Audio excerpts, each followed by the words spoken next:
আসসালামু আলাইকুম। আমি সোনিয়া, বাংলাদেশ টেকনিক্যাল এডুকেশন বোর্ডের graphic design skill level 4 certified trainer assessor. Graphic design basic to advance কোর্সের আজকে আমাদের অ্যাডোব ইলাস্ট্রেটর ক্লাস নাম্বার 1। আজকের ক্লাসে আমরা দেখব অ্যাডোব ইলাস্ট্রেটর ওপেন করে টুলসের পরিচিতি। তো আমরা অ্যাডোব ইলাস্ট্রেটর ওপেন করার পরে আমাদের সামনে একটি ইন্টারফেস চলে এসেছে। আমাদের বাম পাশে দেখা যাচ্ছে হোম। হোম মানে আমি অলরেডি ইলাস্ট্রেটরের হোম পেজে রয়েছি। দেখাচ্ছে কিছু পেজ সাইজ বাই ডিফল্ট যেটা ইলাস্ট্রেটরে দেয়া থাকে এবং রিসেন্ট কিছু কাজ আমি করেছি সেইগুলো।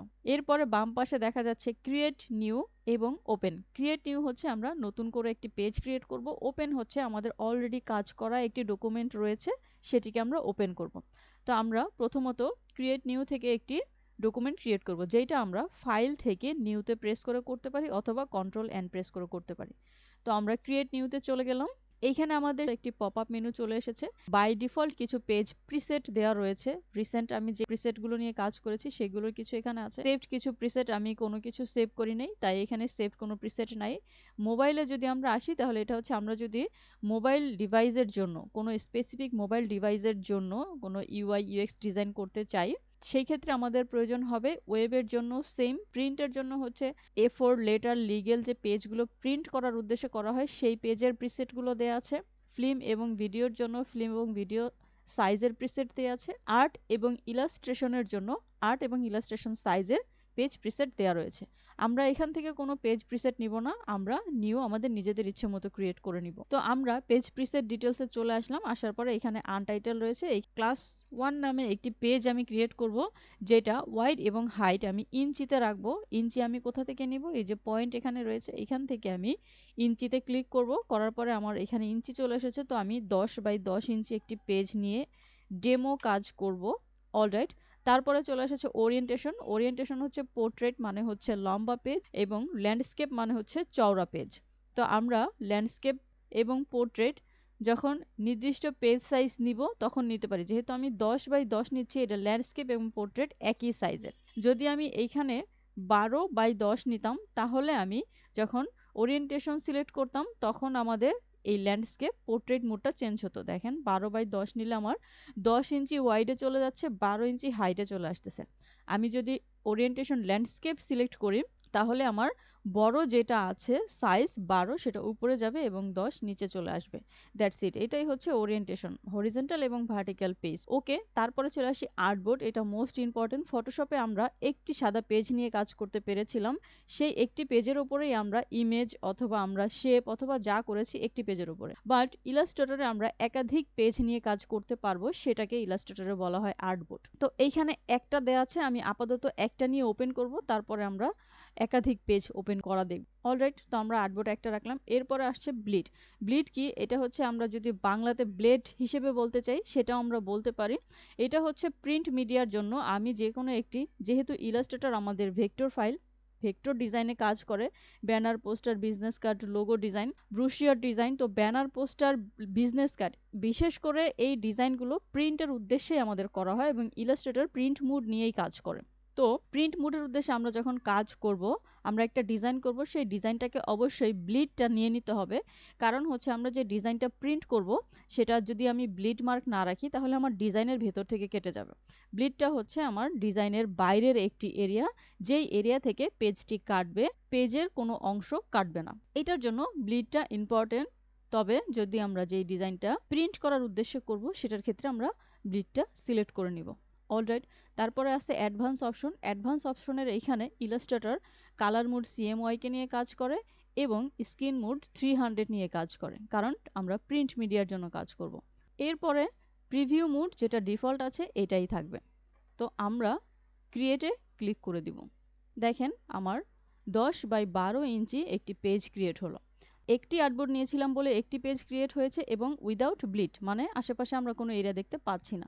কন্ট্রোল এন প্রেস করব, নিউতে চলে আসলাম এবং এইখানে আমি আর্টবোর্ড নিব 2 অথবা একাধিক, 2 এর অধিক, এবং আমি ব্লিড সিলেক্ট করে দিব। ব্লিড নিব হচ্ছে 0.25। ওকে, তো আমি এক জায়গাতে লিখে দিলে 4টা জায়গাতে অটোমেটিকলি নিয়ে নিবে। এরপর আমরা ক্রিয়েটে ক্লিক করে দিব। অলরাইট, 3টা আর্টবোর্ড নিয়েছিলাম এবং ব্লিড মার্ক নেয়ার কারণে এই যে আমার ব্লিড এরিয়াটি চলে এসেছে। Red colour. এখন আমি এখানে যে ডিজাইন করব সেই ডিজাইনগুলো এই সাদা হোয়াইট আর্টবোর্ড থেকে হবে এবং এই যে ব্লিড এরিয়া আছে এইখান থেকে কাটিং হবে। ওকে, তো আমরা ব্লিড এরিয়া এবং আর্টবোর্ডের যে হোয়াইট স্পেস রয়েছে এটা সম্পর্কে বুঝতে পারলাম। এখন আমরা যেহেতু একটি আর্টবোর্ড নিয়ে কাজ করব, তো আমি এই ডকুমেন্টটি ক্লোজ করে দিচ্ছি এবং আমার প্রথমে যে আর্টবোর্ডটি আমি নিয়েছিলাম সেই আর্টবোর্ডটি নিয়ে আমরা কাজ করব। এখানে ইলাস্ট্রেটরের এই ওপেন করার পরে ইন্টারফেস চলে আসবে। উইন্ডো প্যানেলের মধ্যে আমাদের ইলাস্ট্রেটরে কাজ করার জন্য যত কন্ট্রোল প্যানেল প্রয়োজন হবে সবগুলো প্যানেল এখানেই থাকবে। তো প্রথমে আমাদের কাজ করার জন্য লেয়ার প্যানেল প্রয়োজন হবে। ইলাস্ট্রেটরে হিস্টোরি প্যানেল আমাদের প্রয়োজন হয় না। ইলাস্ট্রেটরে আমাদের প্রয়োজন হয় লেয়ার প্যানেল এবং লেয়ার প্যানেলের সাথে আদার্স প্যানেলগুলো কাজের ক্ষেত্রে প্রয়োজন হবে। তো আমরা আপাতত লেয়ার প্যানেল শুধু নিয়ে কাজ করব। আরেকটি প্যানেল প্রয়োজন হবে কালার প্যানেল, এটিও আমরা উইন্ডোতে পেয়ে যাব। উইন্ডোতে সি এর মধ্যে এই যে আমরা কালার প্যানেল পেয়ে গেলাম, এগুলো নিয়ে আসলাম। অলরাইট, এরপরে আমরা চলে যাব ইলাস্ট্রেটরের প্রথম টুলসে। প্রথম টুলসটা কি রয়েছে? Selection tools. ফটোশপে আমরা যেরকম মুভ টুলের কাজ দেখেছি, ইলাস্ট্রেটরে সেম সিলেকশন টুলসের কাজ, সিলেক্ট করে সব কিছু করা। তো আমরা অলরেডি ফাইল থেকে উইন্ডো পর্যন্ত নিউ বার, এরপরে অপশন বারের পরে এগুলো হচ্ছে আমাদের, আমি যে পেজগুলো নিয়ে কাজ করব সেইগুলো, এটা কন্ট্রোল প্যানেল, এগুলো সেম। এটা হচ্ছে টুলস বার, টুলসগুলো যে প্যানেলে রাখা আছে সেটা টুলস বার। এই কর্নারে আমরা ক্লিক করে টুলস বারটাকে এক্সটেন্ড করতে পারবো। ওকে, আমরা সিলেকশন টুলস দিয়ে সিলেক্ট করব, কোনো কিছু সিলেক্ট করে মুভ করব, ছোট বড় করব, কালার চেঞ্জ করব। তো তার জন্য কিছু একটা এখানে তৈরি করতে হবে। তো আমরা একটি অবজেক্ট নিয়ে নিব। অবজেক্ট কোথায়? আমি এইখান থেকে যদি একটু নিচের দিকে তাকাই, দেখেন রেক্ট্যাঙ্গেল মার্কিউ টুল আছে, যেটা ফটোশপে আমাদের দ্বিতীয় টুলসে ছিল, সেটা ইলাস্ট্রেটরে রয়েছে সেম টুলস। আমরা এখানে ক্লিক করে রাইট ক্লিক করব। এইখান থেকে আমাদের টুলসগুলো দেখা যাচ্ছে, রেক্ট্যাঙ্গুলার মার্কিউ টুল, ইলিপ্টিক্যাল মার্কিউ টুল। ফটোশপে যে কয়টা বাই ডিফল্ট টুলস ছিল সবগুলো টুলসই এখানে আছে। অলরাইট, আমরা ফটোশপের টুলসগুলো আমরা এই টুলস প্যানেল থেকে নিয়ে নিয়ে কাজ করতে হতো, বাট ইলাস্ট্রেটরে আমরা এই যে ছোট্ট একটি অ্যারো চিহ্ন আছে, এই অ্যারো চিহ্নতে ক্লিক করে টুলস বারটাকে বাইরে আনতে পারবো। তো আমরা টুলস বারটা বাইরে নিয়ে আসলাম। যেই অবজেক্ট আমি ক্রিয়েট করতে চাচ্ছি সেটা সিলেক্ট করে জাস্ট আমি পেজের উপরে ড্র্যাগ করব।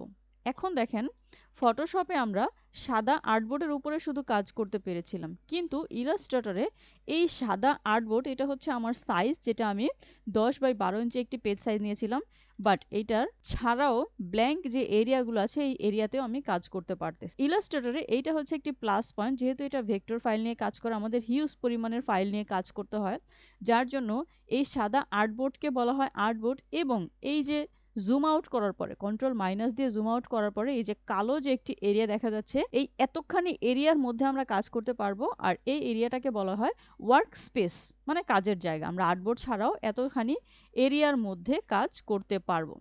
অলরাইট, এই হচ্ছে আমি একটি অবজেক্ট নিলাম। এখন আমি সিলেকশন টুলস দিয়ে কাজ করব। সিলেকশন টুল সিলেক্ট করলাম, আমি এই অবজেক্টটিকে সিলেক্ট করে মুভ করতে পারতেছি এবং এই অবজেক্টটিকে সিলেক্ট করে শিফট অল্টার ধরে যে কোনো কর্নারে ধরে ছোট বড় করতে পারতেছি এবং এক সাইডে ধরে ছোট করতে পারতেছি এবং বড় করতে পারতেছি। এটা হচ্ছে সিলেকশন টুলসের কাজ। এরপরে সিলেক্ট করে আমরা এই যে কালার প্যানেল রয়েছে এইখান থেকে আমরা কালার দিতে পারতেছি, অথবা এই যে ফটোশপে দুইটা কালার ছিল, আমাদের ইলাস্ট্রেটরেও দুইটা কালার রয়েছে, বাট ইলাস্ট্রেটর একটি হচ্ছে ফিল কালার, যেটা একেবারে মাঝখানের যে অংশটা আছে সেই অংশের মধ্যে কালারটা পড়বে, এবং আরেকটি হচ্ছে স্ট্রোক কালার, যেটার মাঝখানে ব্ল্যাঙ্ক। আমাদের শুধুমাত্র অবজেক্টের চারপাশে বর্ডার লাইন পড়বে। আমি এইটা নিলাম, একটি ফিল কালার এবং স্ট্রোক কালার দুইটা দেওয়া আছে। ফিল কালার হচ্ছে রেড, স্ট্রোক কালার হচ্ছে ব্ল্যাক। আর এই একটি অবজেক্ট নিব যেটার আমি ফিল কালারটা এখানে সিলেক্ট করে নান করে দিব, শুধুমাত্র স্ট্রোকে একটি ব্ল্যাক কালার নিলাম। তো আমার এইখানে দুইটা অবজেক্ট রয়েছে, একটা হচ্ছে সিলেক্ট করার পরে আমি দেখতে পাচ্ছি ফিল কালার আছে এবং স্ট্রোক কালার আছে, আর এই অবজেক্টটা আমি সিলেক্ট করে দেখতে পাচ্ছি ফিল কালার নান বাটন করা আছে, নান ক্লোজ করা আছে, স্ট্রোকে শুধু কালার রয়েছে। এখন আমি এটার স্ট্রোকটাকে যদি মোটা চিকন ছোট বড় করতে চাই, সেই ক্ষেত্রে আমরা এই যে অপশন বার রয়েছে, স্ট্রোকের অপশন চলে আসছে, এইখান থেকে আমরা এই যে স্ট্রোক কালার চেঞ্জ করতে পারবো এবং স্ট্রোক সাইজ, এখান থেকে আমরা স্ট্রোক সাইজ ছোট বড় করতে পারবো। তারপরে চলে আসি স্ট্রোকের, এখানে কিছু বাই ডিফল্ট স্ট্রোকের অপশন দেয়া আছে, আমরা কি ধরনের স্ট্রোকটা করতে যাচ্ছি। আমি যদি এইটাতে ক্লিক করি, দেখেন তাহলে এই স্ট্রোকটা এই শেপের মতো হয়ে যাচ্ছে এটাতে ক্লিক করলে। তো এখানে কিছু বাই ডিফল্ট স্ট্রোকের ডিজাইন দেয়া আছে, এইখানে আরো কিছু স্ট্রোকের বাই ডিফল্ট ডিজাইন দেয়া আছে। এরপর অপাসিটি, অপাসিটি হচ্ছে কি, আমরা এখান থেকে বেসিক স্ট্রোক নিব এবং স্ট্রোকের সাইজটা আমি একটু বড় করে নেই। বেসিক স্ট্রোক নিলাম এবং স্ট্রোকের সাইজটা আমি এখান থেকে বড় করে নিয়েছি। অপাসিটিটা হচ্ছে আমার এই স্ট্রোকটা আমরা কতটুকু দেখতে পাচ্ছি, স্বচ্ছভাবে কতটুকু দেখতে চাচ্ছি। অপাসিটি 100% আছে, আমি 100% ব্ল্যাক কালার দেখতে পাচ্ছি। বাট যদি অপাসিটি আমি কমিয়ে দেই, 30% করে দেই, তাহলে এই যে স্ট্রোকের কালারটা আমার কি হয়ে গেল, অপাসিটিটা কমে গেল, মানে কিছুটা ট্রান্সপারেন্ট হয়ে গেল, এটার কালারটা কিছুটা কমে স্বচ্ছ হয়ে গেল। এটা আমরা সব জায়গাতে করতে পারবো। এখানে আমি একটি অবজেক্ট নিলাম, যেটাকে আমি বড় করে নিব স্ট্রোক, এবং ফিল কালার দিব আমি যে কোনো একটি কালার চুজ করে। ওকে, এইটার আমি স্ট্রোক কালার 100% রেখে শুধু ফিল কালারটার অপাসিটি কমাতে চাই। তাহলে আমি অবজেক্টটাকে সিলেক্ট করব, করার পরে অপাসিটিটা এখান থেকে কমিয়ে দেব। ওকে, দেখেন এখানে কিন্তু আমাদের ফিল এবং স্ট্রোক কালার দুইটা একসাথেই অপাসিটি কমেছে। তো এইটা অপাসিটি হচ্ছে আপনার পুরো অবজেক্টের ওপরেই কাজ করবে। বাট আমরা যদি চাই যে না, স্ট্রোক কালার হচ্ছে আমরা 100% রাখবো, বাট ফিল কালার আমরা কমিয়ে দিব, সেই ক্ষেত্রে আমাদের স্ট্রোক এবং ফিলের দুইটা আলাদা অবজেক্ট নিতে হবে। কিভাবে? যেমন আমি এই একটি অবজেক্ট নিলাম, এটা একটি অবজেক্ট, এটার আমি স্ট্রোকটা নান করে দিব।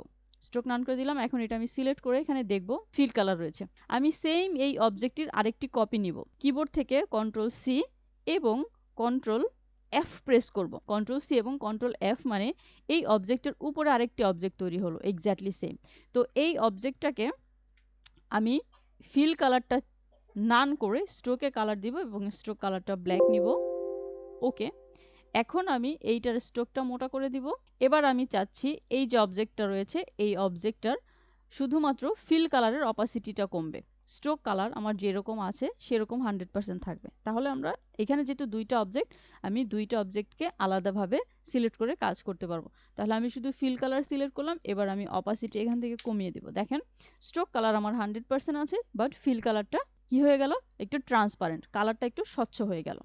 তো এই হচ্ছে অপাসিটির কাজ। তারপরে চলে আসি স্টাইল। স্টাইলে কি আছে? স্টাইলে হচ্ছে বাই ডিফল্ট কিছু স্টাইল দেওয়া আছে। এই যে বাই ডিফল্ট কিছু গ্রেডিয়েন্ট স্টাইল, তারপর হচ্ছে কিছু প্রিসেট দেওয়া আছে আর কি। এই ধরনের স্টাইলগুলো আমাদের খুব একটা বেশি কাজে আসে না। তারপরে চলে আসি আমরা ডাইরেক্ট সিলেকশন টুল।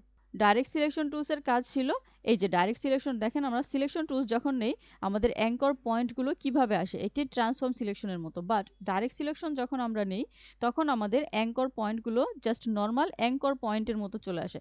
আমরা এইভাবে করে একটি নির্দিষ্ট অ্যাঙ্কর পয়েন্ট সিলেক্ট করে মডিফাই করতে পারি। ডাইরেক্ট সিলেকশন টুলসের কাজ হচ্ছে নির্দিষ্ট অ্যাঙ্কর পয়েন্টকে সিলেক্ট করে মডিফাই করা। তারপরে চলে আসি group selection tools. Group selection tools আর সিলেকশন টুলসের সেম কাজ। এই গ্রুপ সিলেকশন টুলসটা হচ্ছে যে কোনো নির্দিষ্ট একটি অবজেক্টকে সিলেক্ট করে মুভ করা। এটা দিয়ে আমরা ছোট বড় করতে পারবো না, এটা দিয়ে জাস্ট অবজেক্ট সিলেক্ট করে মুভ করতে পারবো। তারপরে চলে আসি লেসো টুল। লেসো টুলের কাজ হচ্ছে একাধিক অবজেক্টের নির্দিষ্ট অংশ সিলেক্ট করে মডিফাই করা। একাধিক অবজেক্ট ক্রিয়েট করব, আমরা এই অবজেক্টগুলোকে কন্ট্রোল এ দিয়ে সিলেক্ট করে ডিলিট করে দিচ্ছি, এবং আমি এখানে কিছু অবজেক্ট ক্রিয়েট করব। ওকে, স্ট্রোক কালার আমরা নান করে কাজ করি। তো আমি এখানে দুইটা অবজেক্ট নিলাম, কালার চেঞ্জ করে দিব। এই যে আমরা কালার প্যানেল থেকে কালার চেঞ্জ করব। একাধিক অবজেক্ট নেওয়ার জন্য কিবোর্ড থেকে অল্টা প্রেস করে শিফট ধরে অবজেক্টটার কপি নিব। নেওয়ার পরে আমরা কন্ট্রোল ডি দিলে আমাদের সেম জায়গা যেখানে আমরা আগের অবজেক্টটাকে প্লেস করেছিলাম, সেই জায়গা থেকে একাধিক অবজেক্ট পেস্ট হবে। অলরাইট, আমরা অবজেক্টগুলোকে একটু কালার মডিফাই করে নিচ্ছি। লেসো টুলের কাজ একাধিক অবজেক্টের নির্দিষ্ট অংশ। যেমন আমি এখন চাচ্ছি এই সবগুলো অবজেক্টের একেবারে নিচের যে অংশটা আছে সবগুলো আমি একসাথে সিলেক্ট করব। তাহলে আমরা লেসো টুল দিয়ে মাউস ড্র্যাগ করে ফ্রি হ্যান্ড সিলেক্ট করে নিলাম। এই যে দেখেন এই অবজেক্টের নিচের অ্যাঙ্কর পয়েন্টগুলো সিলেক্ট হলো এবং এইগুলো আনসিলেক্ট রয়েছে। তো এখন আমি এগুলোকে চাইলে কিবোর্ড থেকে, কিবোর্ডে আমাদের 4টা অ্যারো রয়েছে, আপ ডাউন লেফট রাইট। তো আমরা কিবোর্ড থেকে left right up down arrow দিয়ে এগুলোকে মডিফাই করতে পারি। আমরা চাইলে নির্দিষ্ট এখান থেকে ফ্রি হ্যান্ড সিলেক্ট করে নির্দিষ্ট 2টা বা 3টা অবজেক্টকেও সিলেক্ট করতে পারবো। অবশ্যই আমাদের খেয়াল রাখতে হবে অ্যাঙ্কর পয়েন্ট সিলেক্ট হতে হবে। ওকে, এরপরে আমরা কিবোর্ড থেকে আবারও সেমভাবে up down left right arrow দিয়ে মডিফাই করতে পারবো, অথবা এই 3টা অবজেক্টকে আলাদাভাবে কালার চেঞ্জ করতে পারবো, অথবা এই 3টা অবজেক্টকে সিলেকশন টুলস দিয়ে সিলেক্ট করে আলাদাভাবে ছোট বড় করতে পারবো। ওকে, তো এই হচ্ছে লেসো টুলের কাজ। তারপরে চলে আসি পেন টুল। পেন টুল আমাদের ফটোশপে অনেকগুলো পেন টুলের অপশন ছিল, বাট ইলাস্ট্রেটরে একটা এবং 2টা পেন টুলের অপশন। একটা হচ্ছে জাস্ট পেন টুল আর একটা হচ্ছে অ্যাঙ্কর পয়েন্ট টুল। কারণ ইলাস্ট্রেটরে একটা পেন টুল দিয়েই সব কাজ। ইলাস্ট্রেটরে যেহেতু আমাদের ভেক্টর ডিজাইন, তো পেন টুল দিয়ে আমরা ডিজাইন করব এবং অ্যাঙ্কর টুল দিয়ে এবং ডাইরেক্ট সিলেকশন টুল দিয়ে সেটাকে মডিফাই করব, দ্যাটস ইট। এর জন্য এতগুলো পেন টুলের অপশন ইলাস্ট্রেটরের প্রয়োজন হয় না। তাহলে আমরা আবারও কন্ট্রোল এ দিয়ে অল সিলেক্ট করলাম, কিবোর্ড থেকে ডিলিট দিয়ে ডিলিট করে দিলাম এবং পেন টুল সিলেক্ট করে আমি জাস্ট একটি ক্লিক করব, একটি অ্যাঙ্কর পয়েন্ট হলো, এবং দ্বিতীয় ক্লিক করে আমি মাউস ড্র্যাগ করলাম এবং তৃতীয় ক্লিক করলাম। তারপরে আমরা এইভাবে করে একটি শেপ ক্রিয়েট করব। অলরাইট, এইটা হচ্ছে ইলাস্ট্রেটরের ভেক্টর পেন টুল। এটাকে আমরা যত জুম করব এটার কোনো পিক্সেল আমরা খুঁজে পাবো না। দেখেন এটাকে আমি কত জুম করেছি, 6400 পর্যন্ত আমি জুম করেছি, কিন্তু এটার কোনো পিক্সেল আমরা খুঁজে পাচ্ছি না, কারণ ইলাস্ট্রেটর হচ্ছে ভেক্টর ডিজাইন। এটা হচ্ছে ম্যাথমেটিক্যাল কনসেপ্ট নিয়ে তৈরি, এটা কোনো পিক্সেল নিয়ে তৈরি হয় না, যার জন্য এটা কখনোই ফাটে না যত বড় করব আমরা। তো আমরা পেন টুল দিয়ে একটি শেপ ক্রিয়েট করলাম, আমরা প্রয়োজন মতো একটি শেপ ক্রিয়েট করলাম। এরপরে আমরা অ্যাঙ্কর পয়েন্ট টুল দিয়ে এই যে অ্যাঙ্কর পয়েন্টগুলো আছে এই অ্যাঙ্কর পয়েন্টগুলোকে মডিফাই করতে পারি। দেখেন আমি অ্যাঙ্কর পয়েন্টগুলো নিয়েছিলাম কর্নারের মতো, এই অ্যাঙ্কর পয়েন্টকে আমরা কার্ভ শেপ করে দিলাম এবং যেখানে কার্ভ শেপ রয়েছে সেখানে আমি জাস্ট ক্লিক করে এই অ্যাঙ্কর পয়েন্টগুলোকে কর্নারে পরিণত করতে পারবো। এটা হচ্ছে অ্যাঙ্কর পয়েন্ট টুলের কাজ। পেন টুল দিয়ে সেমভাবে আমরা যে অবজেক্টটা নিলাম সেই অবজেক্টটার আমরা ফিল এবং স্ট্রোক কালার দিতে পারবো। আমি এই যে স্ট্রোক নিলাম, স্ট্রোকে ডাবল ক্লিক করলাম, কালার প্যালেট চলে আসলো, আমরা এখান থেকে একটি কালার দিব এবং আমি চাইলে স্ট্রোকের কালারটাকে বড় করে দিতে পারি এবং ফিলটা নান করে দিব। তাহলে এটাকে আমরা সিলেক্ট করে সেমভাবে ফিল ক্লিক করব, এই যে নান বাটন রয়েছে এখান থেকে নান করব অথবা অপশন বার থেকে নান করব। এই হচ্ছে আমাদের পেন টুল এবং অ্যাঙ্কর পয়েন্ট টুল। তারপরে চলে আসি কার্ভেটর টুল। এই পেন টুল ফটোশপ এবং ইলাস্ট্রেটরে সেম কাজ করে। কার্ভেটর টুলের কাজ হচ্ছে সেম, কার্ভ শেপ তৈরি করা। কার্ভেটর টুল সিলেক্ট করে ক্লিক করলাম, জাস্ট ক্লিক করে করে যেখানে শুরু সেখানে শেষ করে দিবে, একটি রাউন্ড শেপ তৈরি হয়ে গেল। অথবা আমি যদি এভাবে করে ক্লিক করে নিচের দিকে নিয়ে আসি, দ্যাটস ইট। এটার কোনো হার্ড কর্নার, আমরা পেন টুল দিয়ে যেভাবে হার্ড কর্নার তৈরি করতে পেরেছি কার্ভেটর টুল দিয়ে কোনো হার্ড কর্নার তৈরি হবে না, জাস্ট রাউন্ড রাউন্ড শেপ তৈরি হবে। অলরাইট, আমরা আবারও কন্ট্রোল এ দিয়ে অল সিলেক্ট করে ডিলিট করে দিব কিবোর্ড থেকে। এরপর আমরা চলে আসি রেক্ট্যাঙ্গল, ইলিপ্টিক্যাল, এই যে শেপগুলো আছে এগুলো বাই ডিফল্ট ফটোশপেও দেওয়া ছিল এবং ইলাস্ট্রেটরে রয়েছে। এগুলো জাস্ট আমাদের বাই ডিফল্ট শেপ, আমাদের কাজের প্রয়োজন অনুযায়ী এই শেপগুলো আমরা নিব এবং এই শেপগুলোকে আমরা মডিফাই করতে পারবো। এটা হচ্ছে আমাদের পলিগনাল শেপ, 5টা কর্নার বিশিষ্ট। এইটা হচ্ছে স্টার। এইটা আমরা যদি কিবোর্ড থেকে শিফট অল্টা প্রেস করে তারপরে মাউস ড্র্যাগ করি তাহলে অ্যাডজাস্ট হয়ে ছোট বড় হবে। তারপরে লাইন টুল, এটা আমাদের ফটোশপে ছিল, এটা হচ্ছে আমাদের লম্বা লাইন ক্রিয়েট করে। এটা শুধুমাত্র স্ট্রোকে কাজ করে। স্ট্রোক নিলাম, স্ট্রোক সাইজটা মোটা করে দিলাম। এই যে স্টার টুলসটা আছে, এই স্টার টুলসের আমরা চাইলে কর্নারগুলো বাড়িয়ে কমিয়ে দিতে পারি এবং পলিগনালেরও কর্নারগুলো বাড়িয়ে কমিয়ে দিতে পারি। কিভাবে? আমরা স্টার টুলটা সিলেক্ট করব এবং স্টার অ্যাপ্লাই করব। অ্যাপ্লাই করে আমরা মাউসটাকে না ছেড়ে কিবোর্ড থেকে আপ অ্যারো দিব। যতগুলো আপ অ্যারো আমি চাপ দিব, প্রেস করব, ততগুলো স্টারের কর্নার হবে। দেখেন এটা মোটামুটি একটা সূর্যের মতো হয়ে গেল এবং আমি আবার সেমভাবে মাউস ড্র্যাগ করে ধরে রেখে কিবোর্ডের ডাউন অ্যারো প্রেস করলে একেবারে 3টা কর্নার বিশিষ্ট একটা শেপ হয়ে যাবে। তো স্টারে মূলত 5টা কর্নার থাকে, আপ অ্যারো দিয়ে 5টা কর্নার নিয়ে আসলাম। এইটাকে আমরা এই স্টার সিলেক্ট করে পেজের উপরে ক্লিক করেও আমরা স্টারের কর্নারগুলো বাড়াতে কমাতে পারবো। দেখেন এখানে রেডিয়ালস যা আছে তাই থাকবে, আমরা পয়েন্টগুলোকে কমিয়ে বাড়িয়ে দেব। এখানে যদি আমি 50 পয়েন্ট নিয়ে ওকে করি তাহলে আমার 50টা কর্নার নিয়ে একটি স্টার তৈরি হলো। আমরা আবার ফিরে আসতে চাইলে স্টার নিব এবং এখানে ক্লিক করে 5টা কর্নার বিশিষ্ট একটা স্টার নিব এবং ওকে করে দিব, 5টা কর্নার স্টার তৈরি হয়ে গেল। তো এই হচ্ছে আমাদের শেপ টুল। ইলাস্ট্রেটরের আমাদের ফার্স্টের ক্লাস ইলাস্ট্রেটরের পরিচিতি এবং শেপ টুল পর্যন্ত। আজকের ক্লাস এই পর্যন্তই। ভালো থাকবেন। আসসালামু আলাইকুম।